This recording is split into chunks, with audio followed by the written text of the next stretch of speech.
Welcome back to our channel. Christmas ആയി കഴിഞ്ഞാൽ എറണാകുളം ബ്രോഡ്വേയിലുള്ള മെയ്ത്തർ ബസാറിൻ്റെ കാര്യം പറയേണ്ട ആവശ്യമില്ലല്ലോ. ഇതിൻ്റെ അകത്ത് നമ്മൾ കയറി ചെല്ലുമ്പോൾ തന്നെ നമ്മുടെ കിളി പോവും. അതാണ് സത്യം. നമ്മുടെ വീടാവട്ടെ, ഓഫീസാവട്ടെ, അങ്ങനെ എവിടെയും ഡെക്കറേറ്റ് ചെയ്യാൻ പറ്റിയിട്ടുള്ള പലതരം ഡെക്കോർ ഐറ്റംസ് നമുക്കിവിടെ കിട്ടും.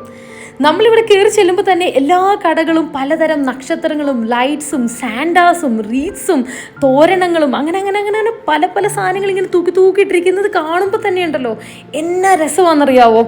ഞാനാണെങ്കിൽ ഈ കടകളെല്ലാം കണ്ടിങ്ങനെ വായും പൊളിച്ച് അന്താളി ചേർന്ന് നടക്കുന്നത്. ഒരു ക്രിസ്മസ് വൈബ് ഫീൽ ചെയ്യണമെങ്കിൽ എന്തായാലും ഇതിന് വഴി ഒന്ന് പാസ് ചെയ്ത് പോകണം.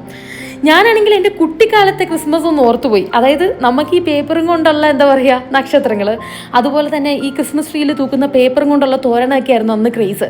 അന്ന് ഈ ആർട്ടിഫിഷ്യൽ ആയിട്ടുള്ള ക്രിസ്മസ് ട്രീസ് ഒന്നും അല്ലല്ലോ. നമ്മൾ ഈ മരമൊക്കെ വെട്ടി മരമൊക്കെ കുഴിച്ച് വെച്ച് ഡെക്കറേറ്റ് ചെയ്ത് അടിച്ചു പൊളിക്കും. ഇപ്പുറത്തെ വീട്ടിൽ 4 നക്ഷത്രം ഇട്ടാൽ നമ്മുടെ വീട്ടിൽ 5 നക്ഷത്രം ഇടണം.